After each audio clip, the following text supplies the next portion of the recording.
You are listening to Hit Play, Not Pause, a feisty menopause podcast for active, performance-minded women.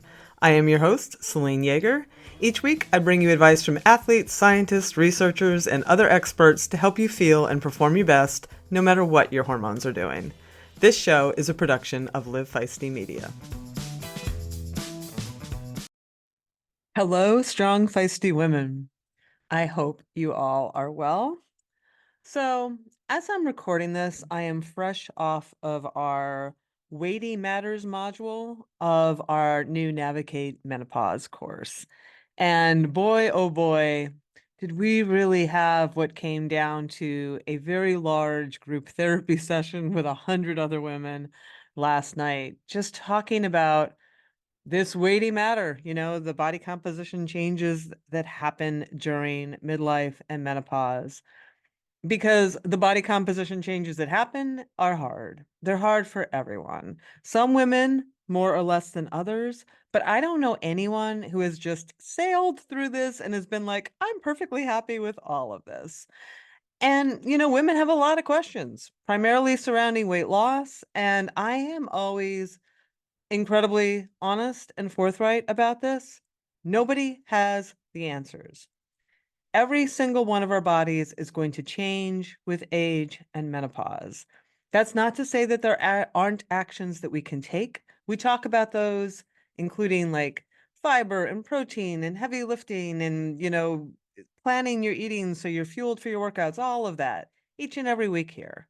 But it is to say that there's a reason that there are literally thousands of studies on weight gain and loss and maintenance, and billions of dollars worth of books sold over the past decades, especially to midlife women, and that we are targets now in menopause, that everybody sees there's money to be made.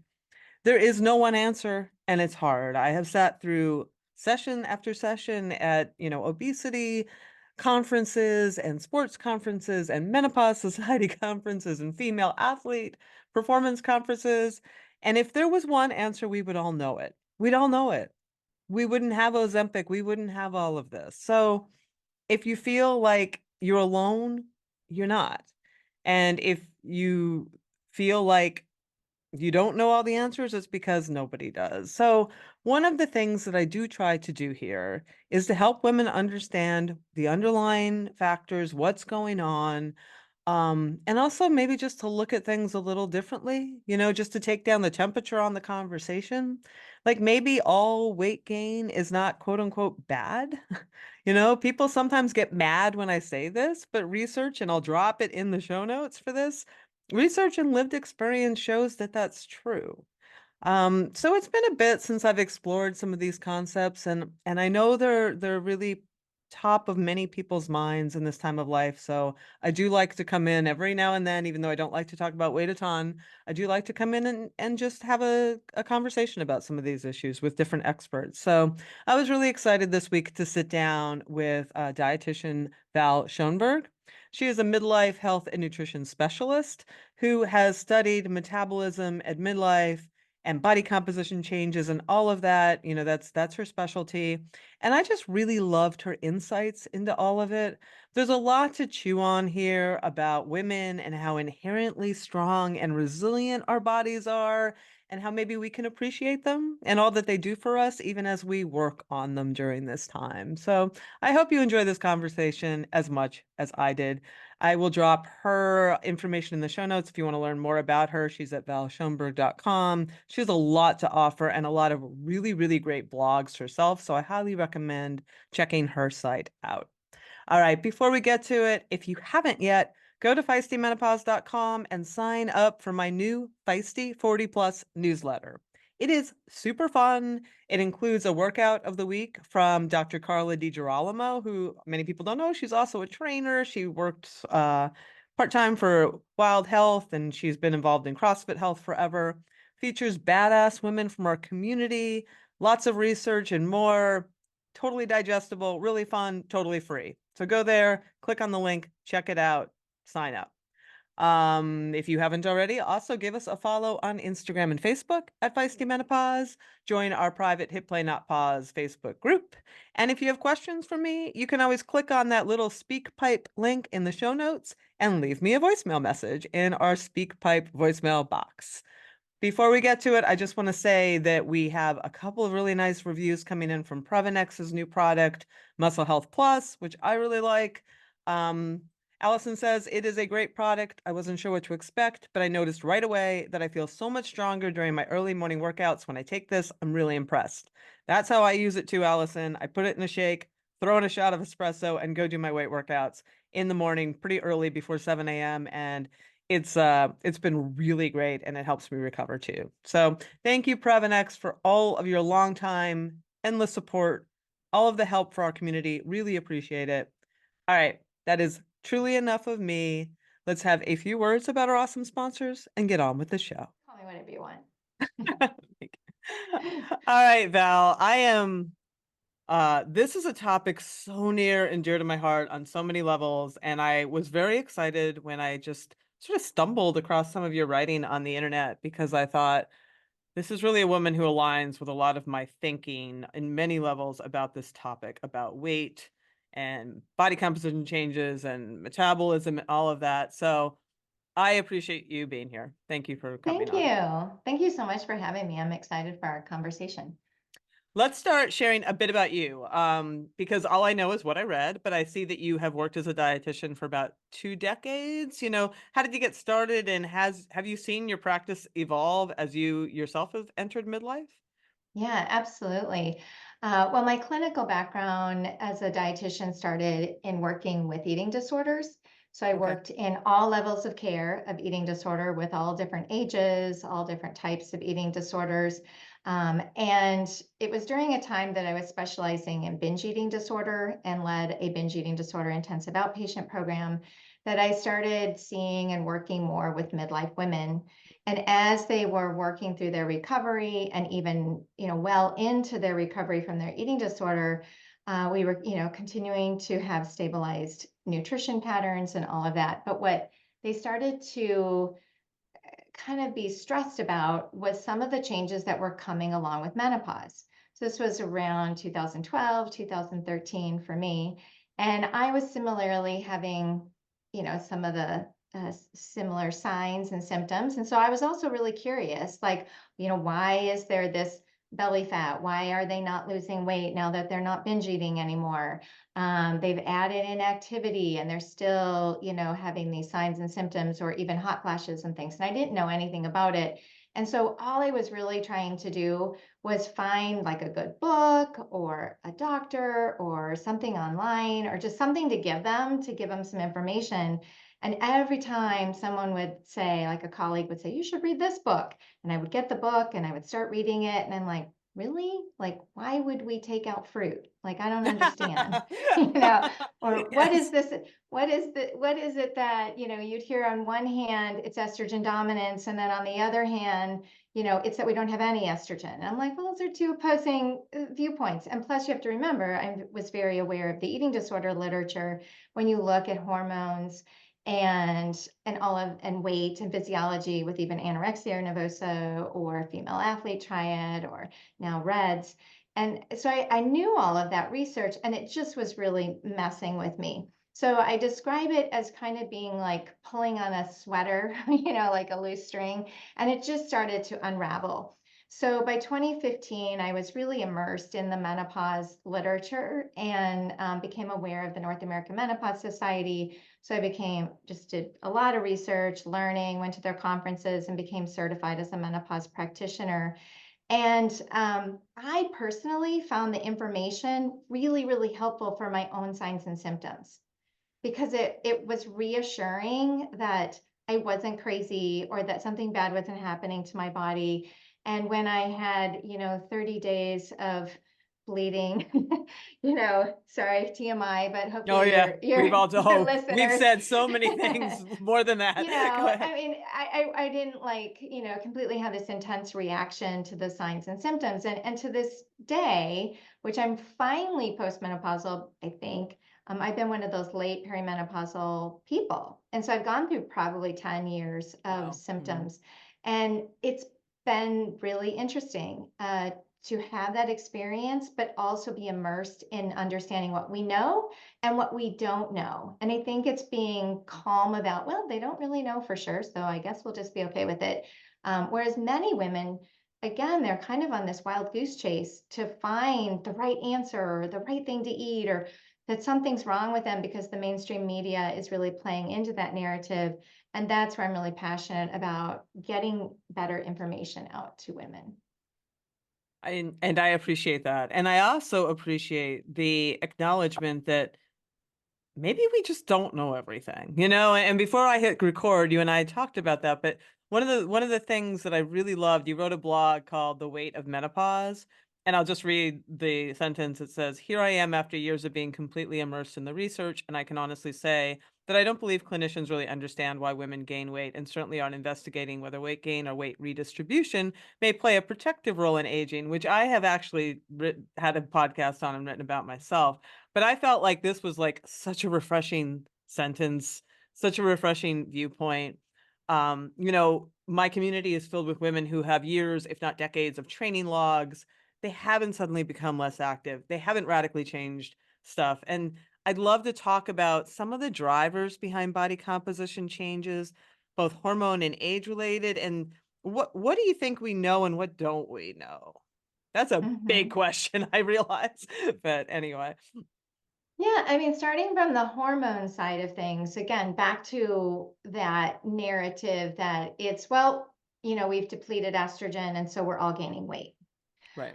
Well, if that were true, then when we look at functional hypothalamic amenorrhea, which is also a state, a hypoestrogenic state, which can be brought on by stress, it can be brought on by low energy availability, which you might see with anorexia nervosa or just over exercising. I mean, there's so many conditions that can subject someone to hypoestrogen conditions, and we don't see the same thing. Now, is it an age thing? I don't know that that's true.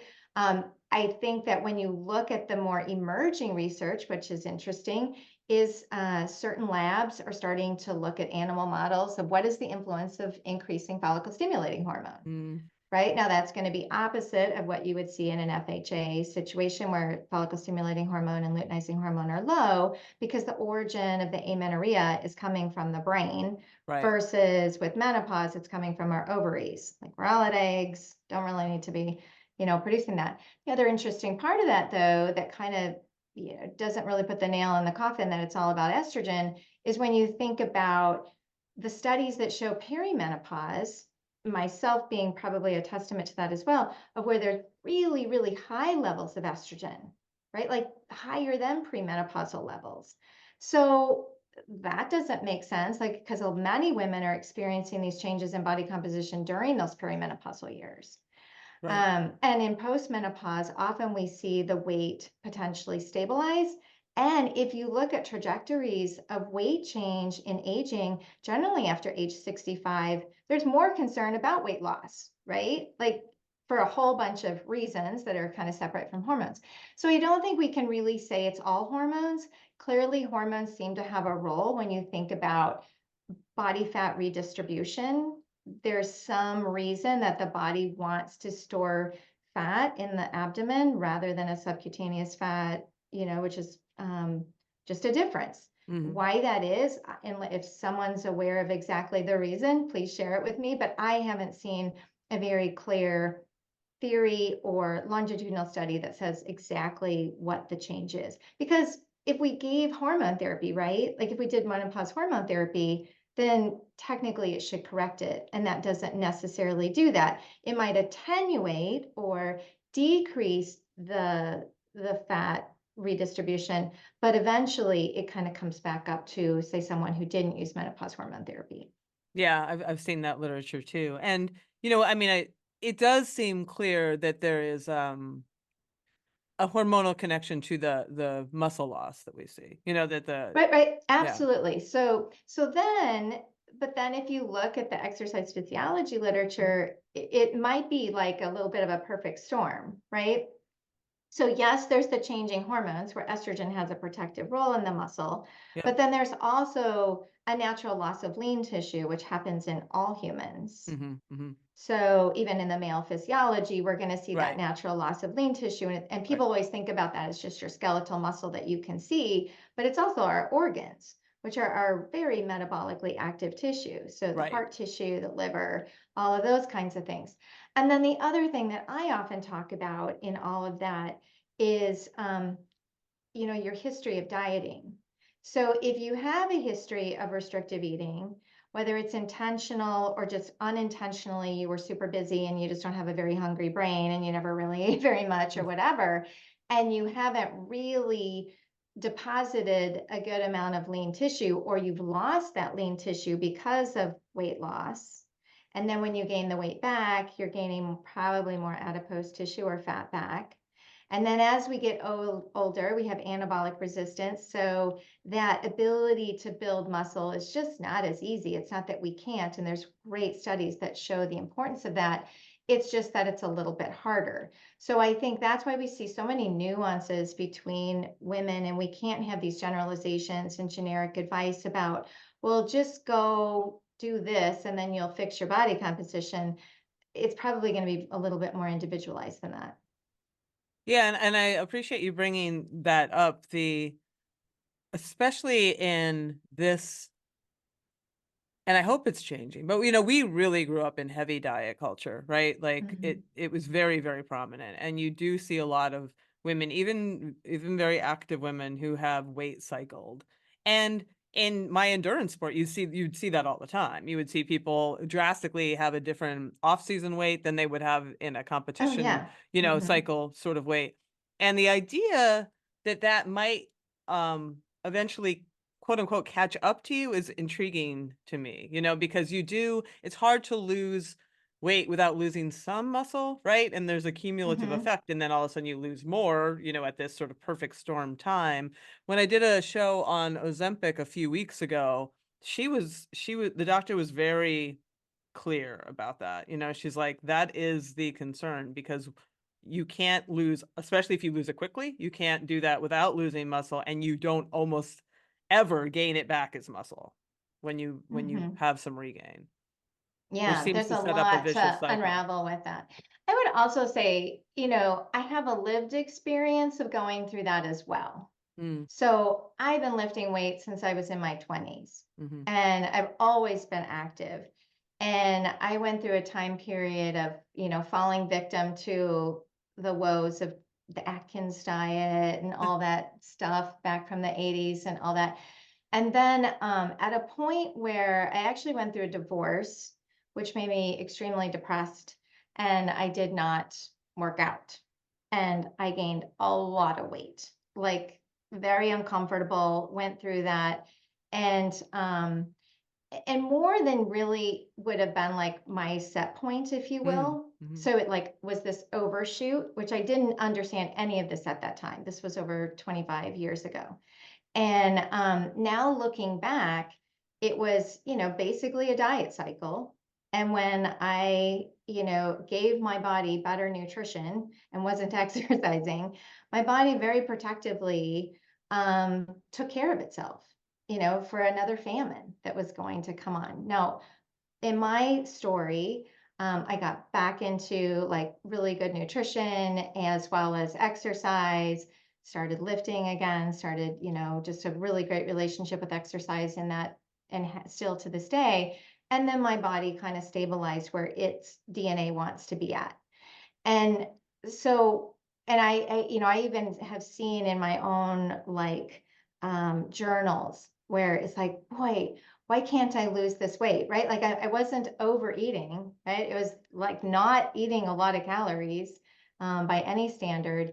And that's again, that would be my lived experience. That's, some of what we see in the research, but also just to recognize that some of that may be a protective part of our body, right? Like it doesn't know that we're safe and okay. The body has sensed there's been a stress, there's been a harm. Let's make sure that we can, continue to live. So those are some of the kind of things that I think we need to research and understand better and talk about, that there's nothing wrong with someone dieting or trying to, or maybe they've lost weight. We certainly don't want to stigmatize that.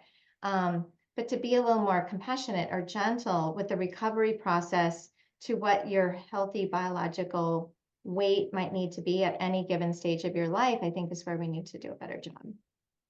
Yeah, I agree 100% with that. And I did a show early on with another woman who was a sort of a global dietitian, and she talked about how her thinking was that some of the weight gain around midlife and menopause is protective. She Mhm. said it does make a weaker form of estrogen. It does make estrogen, Mhm. and if you look at some of the research, it doesn't bear out that you're all of a sudden at this higher risk for all these things. I mean, I think Right. we need to tease out health versus perception versus what we just like and don't like and what we've been told to like and don't like. What are your thoughts around like the protective elements that might be happening around this time? Right.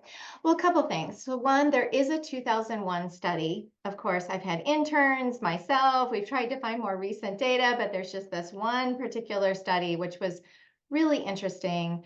Large group of people, Seventh-day Adventist study from Mm, 2001. And what they found, they followed these people over a 22-year period, I believe, or it was 17. I might have the numbers mixed up, but they followed them it's a very long longitudinal study. And what they found was for women who gained, I believe on average, that might be where it was like either on average they gained 17 pounds or 22 okay. pounds over that time period. This is ringing bells. They, yep. Hmm. And they had a threefold decrease in mortality risk, largely related to the cardioprotective effect of that weight gain. And the authors theorized that it is because of this production of estrone, which is that, other form of estrogen, that again, that visceral body fat is where that aromatization of that, those androgens can come from to produce that protective effect. And so that suggests that. Now that study also showed that it's not saying that you gain weight to unhealthy levels, whatever that might even mean. Right. But for some people, there might be that shift in weight that it is super protective, and definitely for more of a lean person. So that's what that study said. Another study that I have that's really interesting is where they did body composition analysis on a group of women between the ages of 18 and 70, and they were all elite athletes. So they were endurance athletes, swimmers, runners, and triathletes, and they were all competing at their respective levels. So collegiate level of sports or local or national competitions. And they looked at their body composition. And among these athletes, these women athletes, there really was no difference in their weight or body fat or even lean tissue. So they didn't see in the older women where they had this decrease in lean tissue. But what they did see is, a natural decrease in VO2 max. But when compared to the sedentary controls, certainly not what we would see in a sedentary individual. But the increase in that intra-abdominal adipose tissue that they measured was markedly higher Hmm. in the 45 plus group. So even though these are active women that really weren't experiencing a change in their body weight on a scale, perhaps, they were still having some of this intra-abdominal body fat. And so again, it just begs the question of, well, why would that be? And, they didn't talk about their, diet or nutrition or, did they do other cross training or anything like that. So those are examples of where I think we can see in research that the message of, well, we need to do everything to, not gain weight, prevent weight gain, definitely, don't, gain any visceral body fat. And then people are going and doing these DEXA fit things and all these different tests. It's really causing more stress for people that is probably unnecessary. And if we could just really address the maybe body dissatisfaction, like if you're feeling really uncomfortable in your changing body, there's really great ways we can address that.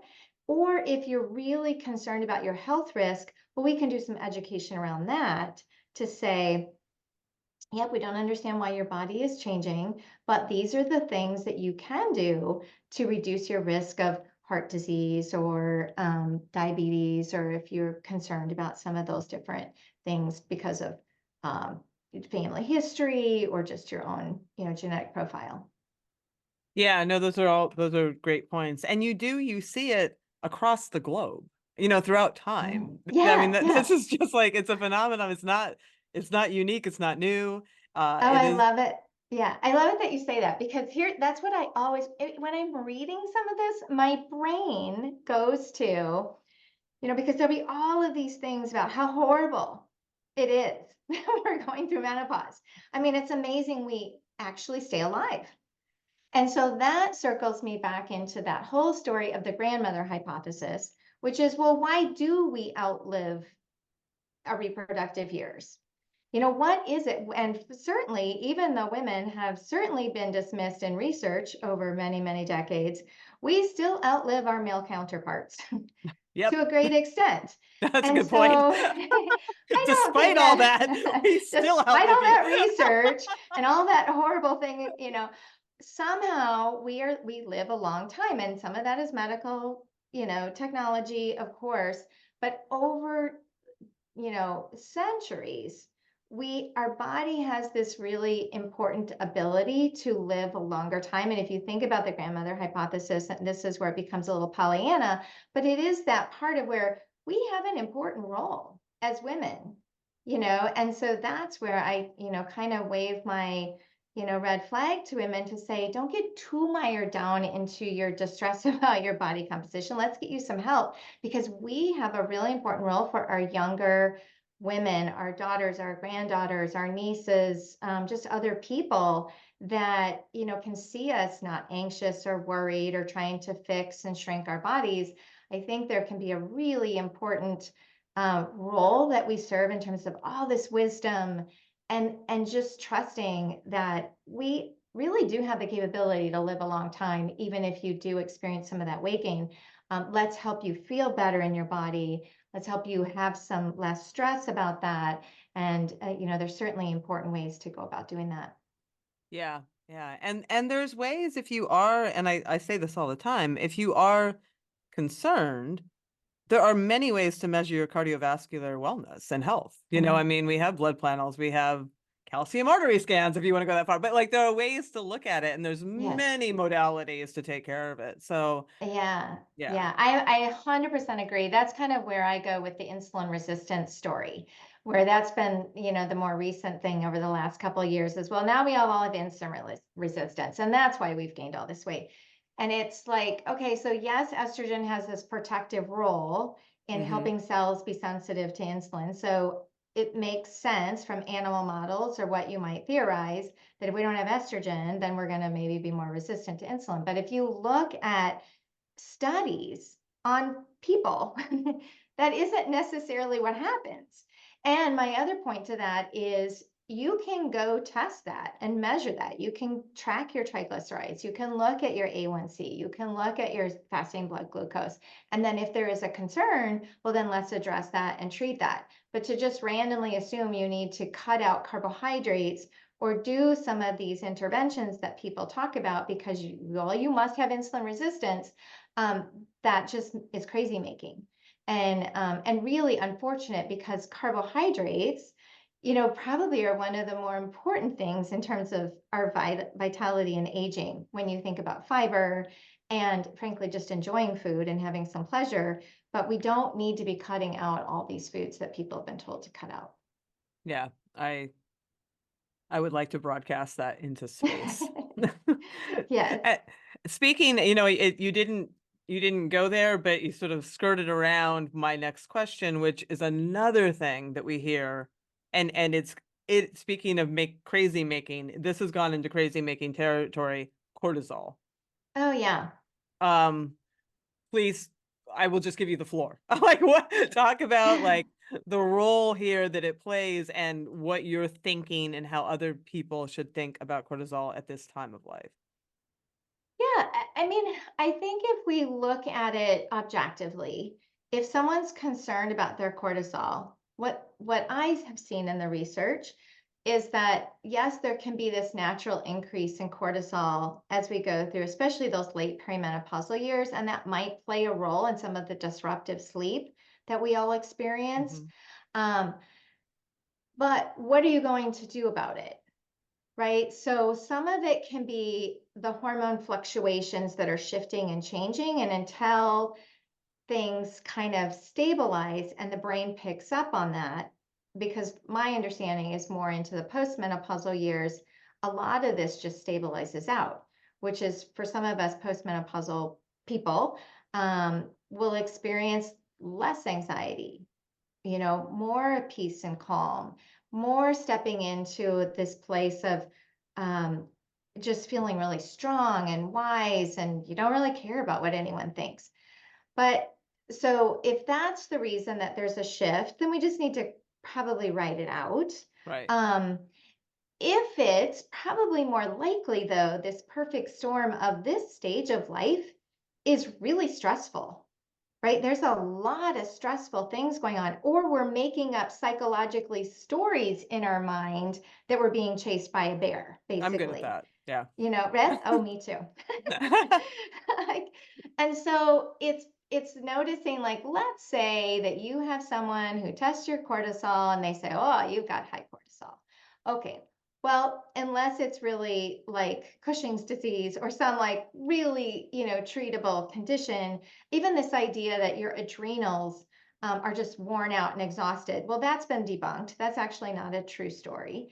But if you are concerned about your cortisol, then we have to look at what might be underlying that. Besides hormones, which you might go on menopause hormone therapy, that might be an option to consider. But the other thing might be, what do you need to do in terms of learning diaphragmatic breathing or meditation or accessing some spiritual grounding behaviors? Maybe you need to look at relationships that are not super helpful in your life, or you need to evaluate your work situation. Maybe it's that you're under eating and over exercising, and your body senses stress from that condition, and you need to get that in better balance. All of those could be potential reasons for what is causing that. And what I will add to this is Dr. Schufelt, I think her name is Christina Schufelt.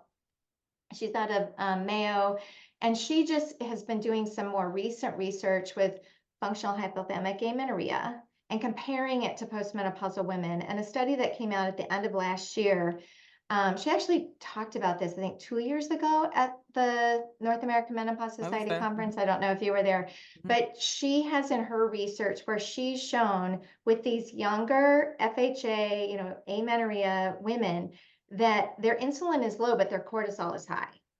Okay. And compared to the postmenopausal women, their cortisol isn't high. So there's that condition of stress that comes from, like in that situation, is it the stress induced, or is it the imbalance of, low estrogen? They haven't really tapped into that. They're looking at endothelial dysfunction, and they're looking at it from a cardiovascular health standpoint. But we can say that, okay, younger people have elevated cortisol as well in an amenorrheic state, and exactly what is that about? And Right. then what's the intervention going to be? Because Right. if you think that you've got to cut out a food, or you need to lose weight, or there's something like that, you're probably going to contribute to the problem. Right. Yeah, I know that, and cut all the carbohydrates out of your diet and all of that. Yeah, you Yeah. probably will. Uh, and can you please just say for the record that cortisol does not turn into fat? If it does, someone needs to show me the data that that happens. Like, I mean, that's just not how fat metabolism happens. Um, so that's interesting. Is that something you've heard? I've seen it. I have seen it. And I'm like, that's not. I think where that comes from is that the broader notion that cortisol encourages maybe fat storage, like, Mm-hmm. but it doesn't just mechanistically turn into fat. Like that's not a thing. Oh, yeah. No. Yeah, I have never seen that physiology anywhere. That's good. Yeah, well, maybe you should spend more time on Instagram and like, Okay, well, to that point though, right? Like, I'm very aware that when I'm on social media, my heart starts racing. Mm, I don't know why. Like, I mean, I try to be really careful about my algorithm and, make sure I'm seeing pleasant things, but that's not always possible. And I do think there's something about just the medium. And so that's where people have to recognize, like, are you spending too much time on social media and getting all these reels and getting all this like really scary stories that is messing with you? Well, that in and of itself is going to drive up your cortisol. Like because you're now your heart's starting to race. And your heart doesn't, and your body doesn't know. Again, when you think of the stress response, which is really simplistically our body's way of getting us back to homeostasis, right, and homeostasis is where our blood pressure is balanced, our blood glucose is, where it's supposed to be, our body temperature is where it's supposed to be. And anytime there's an outside influence that disrupts that homeostasis, well, adrenaline picks up, blood pressure picks up, all these things happen. But if you're making the story up in your mind, or it's something you're reading on the screen, well, still our evolutionary standpoint doesn't know that we're not being chased by a lion. right. So Your we're having the physiology is the same same. reaction. So digestion shuts down, the immune system, actually in a fight or flight response actually will pick up. But the long-term chronic effect of that, if that's related to, maybe a change in body composition, I don't think that's completely out of the question, but there are plenty of people who are really stressed that are quite lean and not gaining weight. So I don't know that that's the whole story, right? That cortisol is the reason someone's gaining weight, however you want to spin the tale. Right, right. No, it's an interesting. I mean, I think that there's that connection between cortisol and blood sugar, and I think that's where people follow that train down the line. And there's been, Mhm. I mean, I was writing for prevention magazines in the 90s, and people were talking about cortisol and belly fat, right? Oh, yeah, yeah, yeah. Yeah, Yeah. And again, what I go back to, even if you look at Dr. Schufeld's that particular study, these are people who aren't necessarily gaining weight that have high cortisol. right, right, So, anorexia is another example where we're going to see elevated cortisol because the body is in a stressed condition. It is starving. It doesn't have right. adequate resources to be in homeostasis.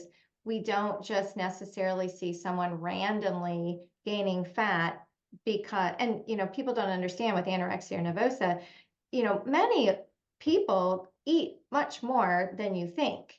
It's just that they're undernourishing their body chronically.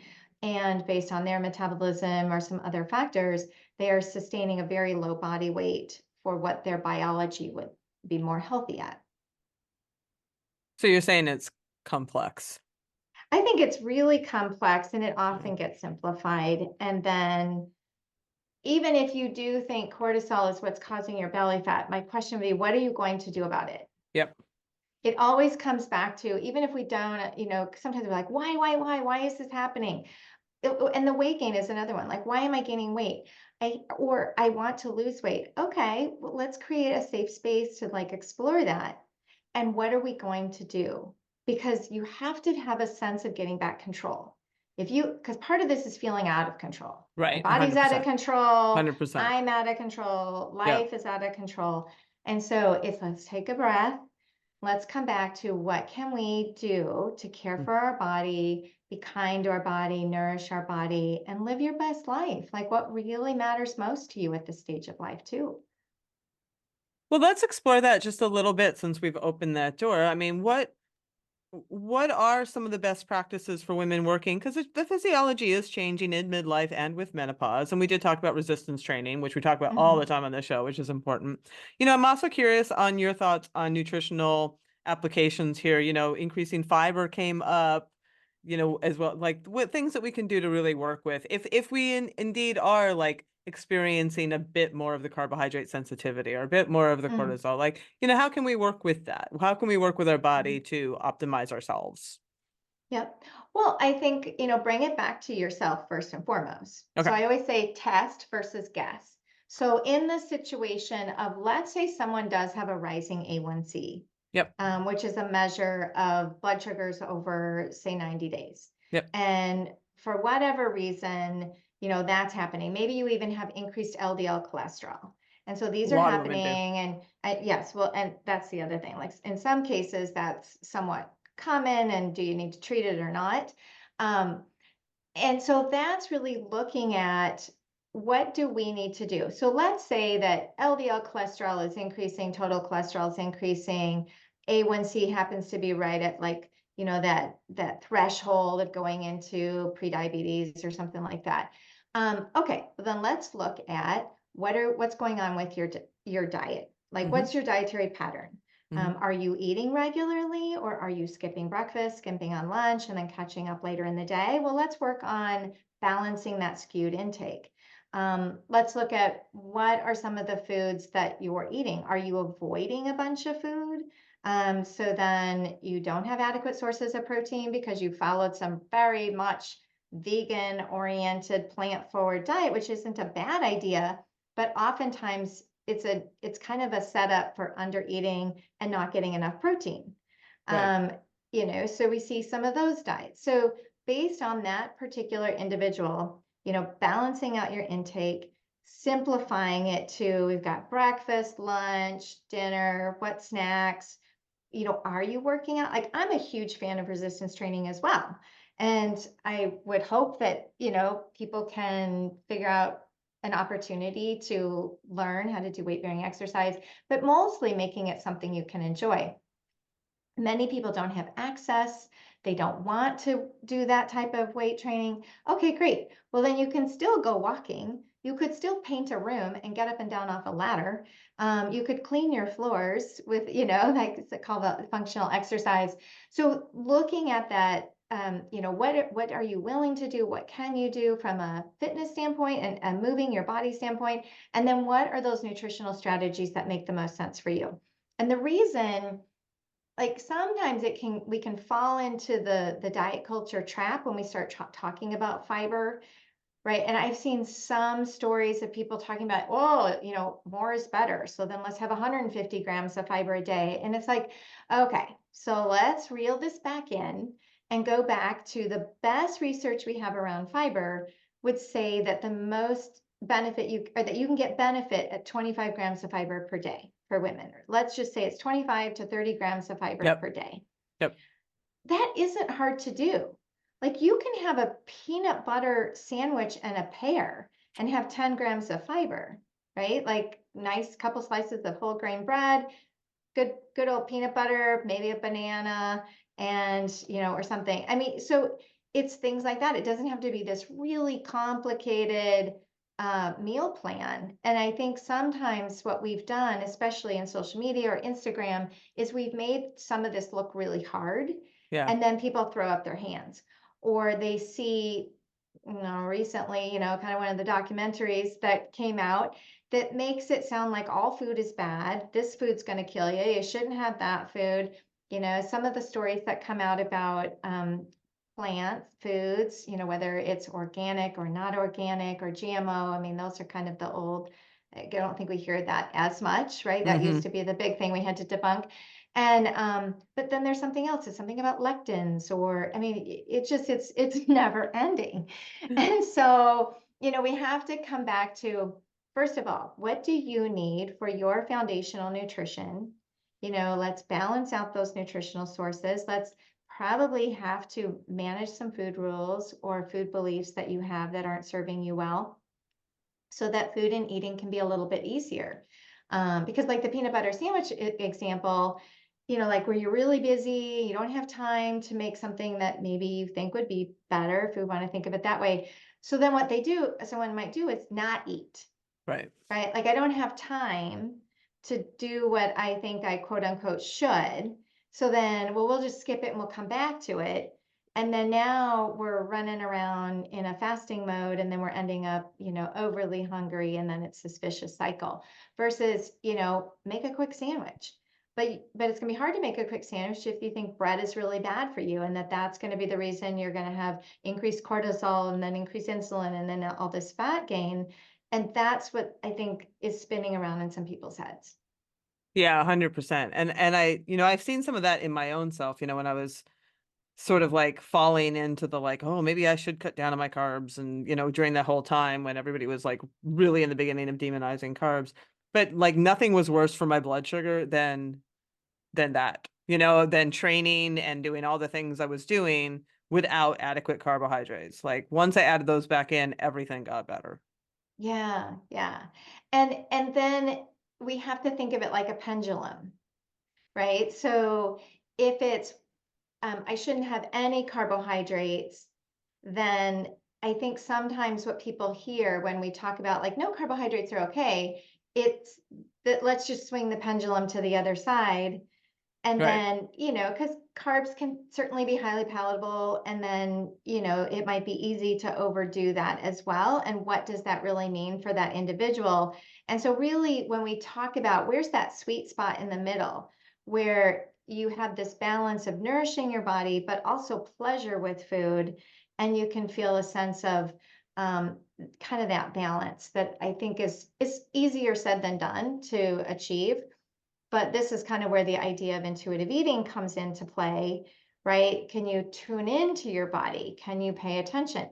Now, if many of your listeners are active and do They're a all lot of active. exercise, um, I know for me, like some of that is going to work two different ways. Sometimes that extra activity drives up hunger, Mm, right? Like where your appetite is maybe higher than because of the intense exercise you're doing.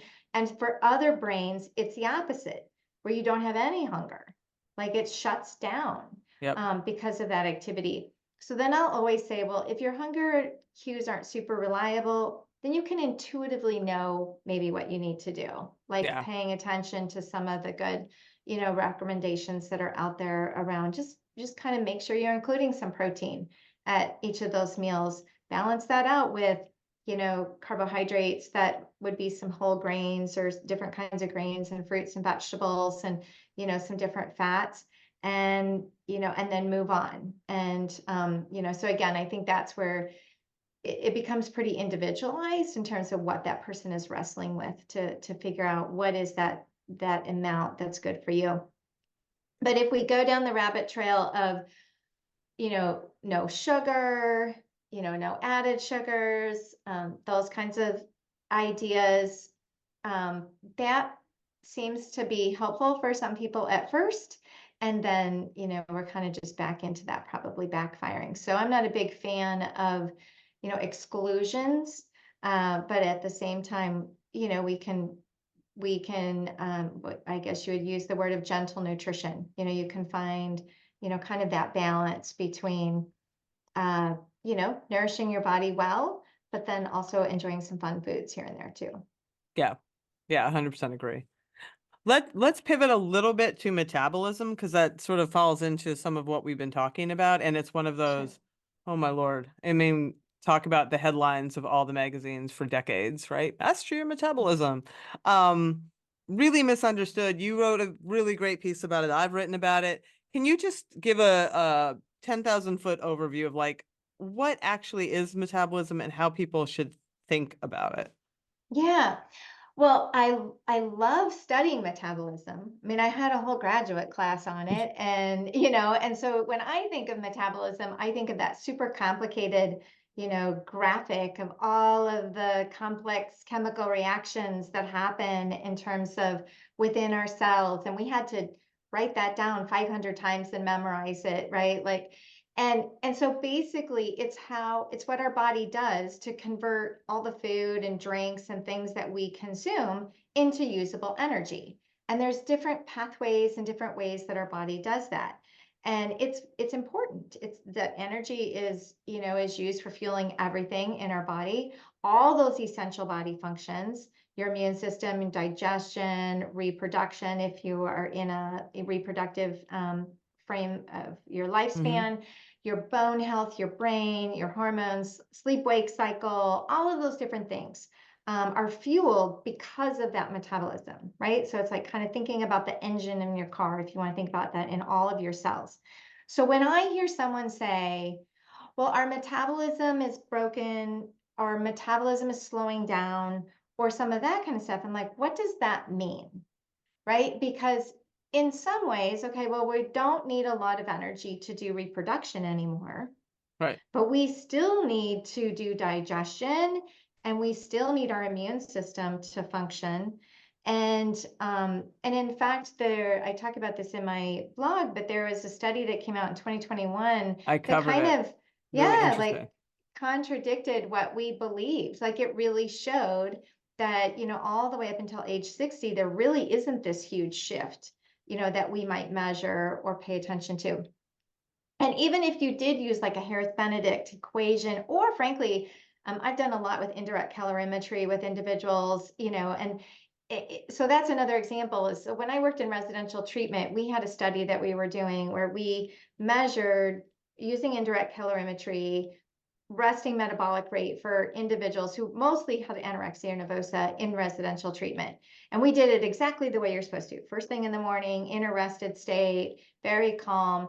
And from that real experience that I got to see, it really didn't match up with what you would predict, right? Like these were individuals that oftentimes their metabolism that we would measure was pretty close to what we would predict with, say, an equation, but many times it would be really, really high, Hmm. right?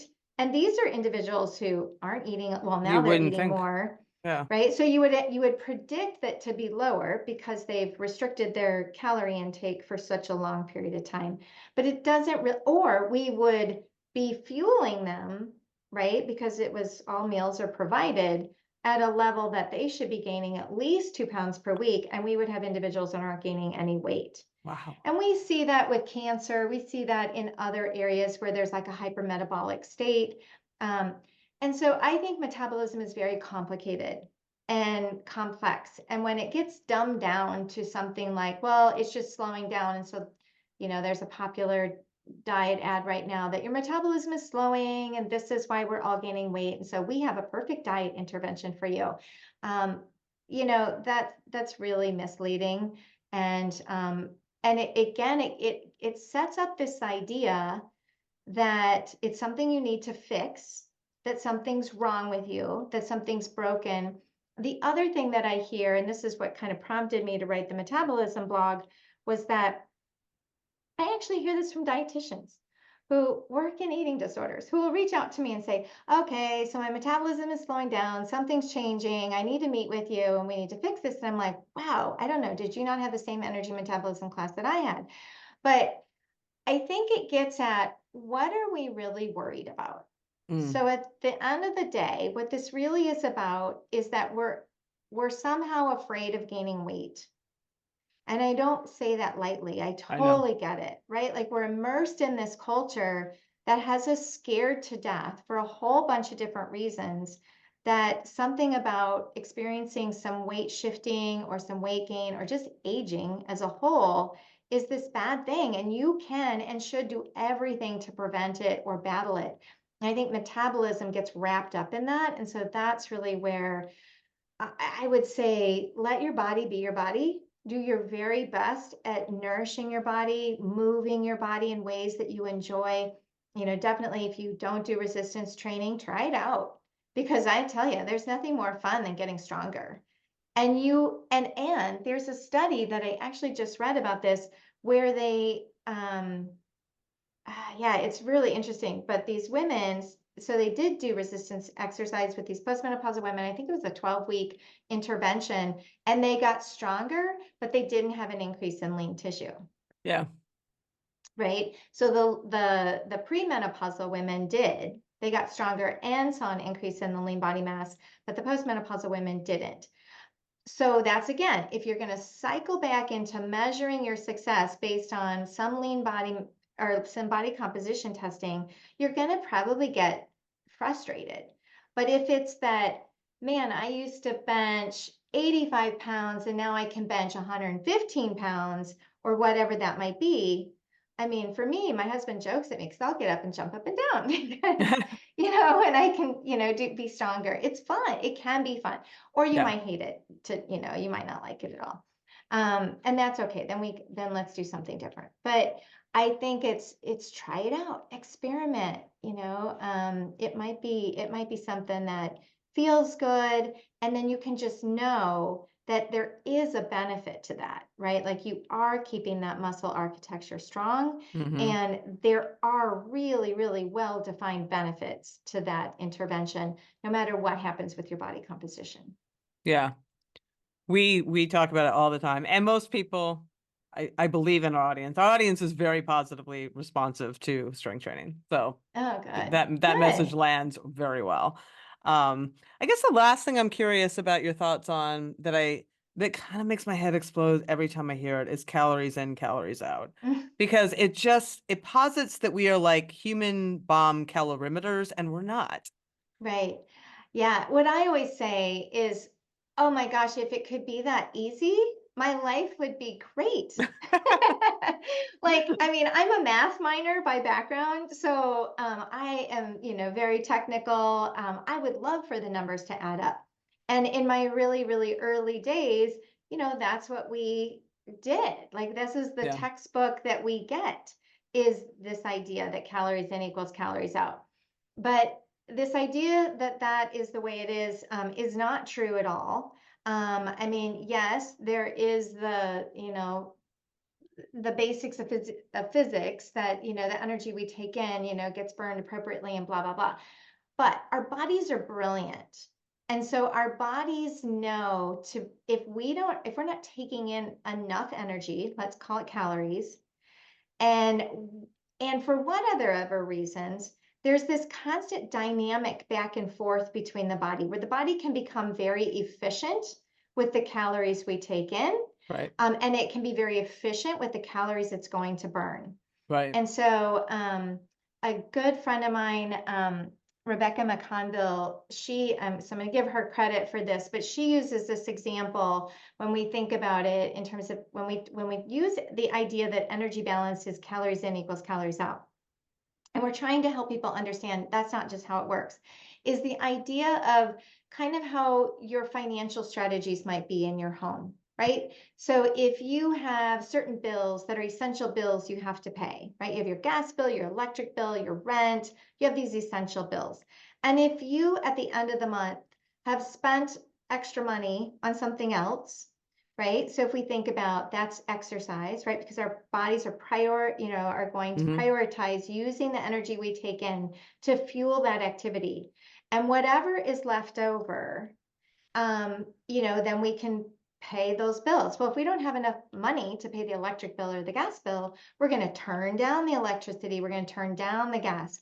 So that's a Right. similar metaphor for what our bodies do. At any age, if you are not taking in enough energy, it will turn down bone metabolism at a time when bone metabolism is already breaking down more than it's building. It will turn down muscle building. It will turn down metabolic adaptations to your exercise. It will turn down digestion. And then there's individual variation. It's not true for everyone.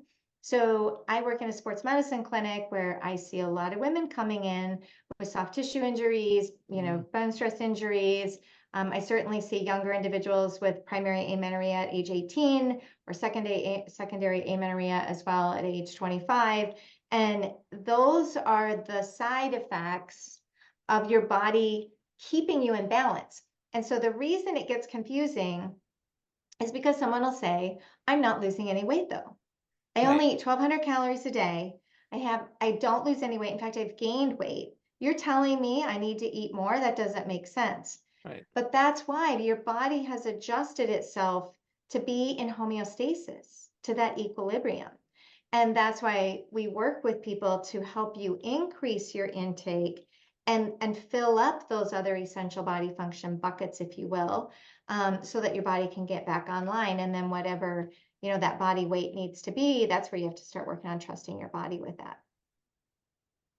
It's fascinating stuff. And as we've talked about throughout this whole thing, it is complex and there's still a lot that we need to learn. We being like Mhm. research in general. I mean, there's so much we know a lot about physiology, but we're still learning all the time. Absolutely. And that's especially in the menopause space because, Yeah. as you're, I'm sure, very aware, If you really think about it, we only have a good 20 years worth of research into the physiology part, because before that you had really the WHI, WHI becoming kind of the catalyst for moving beyond empty nester syndrome, as how they're going to address menopause.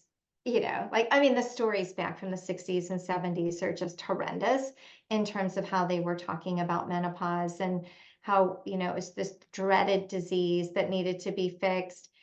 But I see us cycling back into that, right? Because menopause is becoming so mainstream, and so supplement companies, marketers have to convince you that something's wrong and that there's something you need to fix. And to do that, it's a dreaded disease. It's this horrible thing. People are leaving their work. And it's just like, oh my gosh, there's many of us. I think it's some of the best years. I mean, I still have hot flashes and night sweats and not sleeping great. And I would trade that any day for, worrying about whether I can wear white pants or not, and all the cramps and all of I just happened to be a victim of a lot of PMS and migraines and things like that. So I just always want to get that message out there. I don't want to minimize someone who's having a rough transition. And at the same time, I want to offer this hope and this positive message that, hey, y'all, it can be some of your best years can lie ahead. We may have to do some body appreciation and some body acceptance and, dealing with the aging changes. But I think if you work on it, you can come into a space of feeling not so influenced by diet culture in that way. I couldn't agree more. I like with all of that. This has been brilliant, Val. Is there anything that we have not covered that you wanted to cover or make sure the audience hears? I don't think so. Are you going to Okay. be in Chicago in October? Oh yeah. Oh yeah. Oh, good. Well, Yeah, we'll yeah. have to meet in person, Yeah. because I always go to the conference. Oh yeah, I So do too. So yeah. awesome. I'm so excited. That would be great. Oh, very exciting. Well, I'm gonna stop recording now. So, well, that's our show. Come on back next week when I sit down with the legendary ultra runner Pam Reed. You are in for a real treat with her next week. I love this conversation. So come on back for that. And until then, as always, you know what to do. Stay feisty.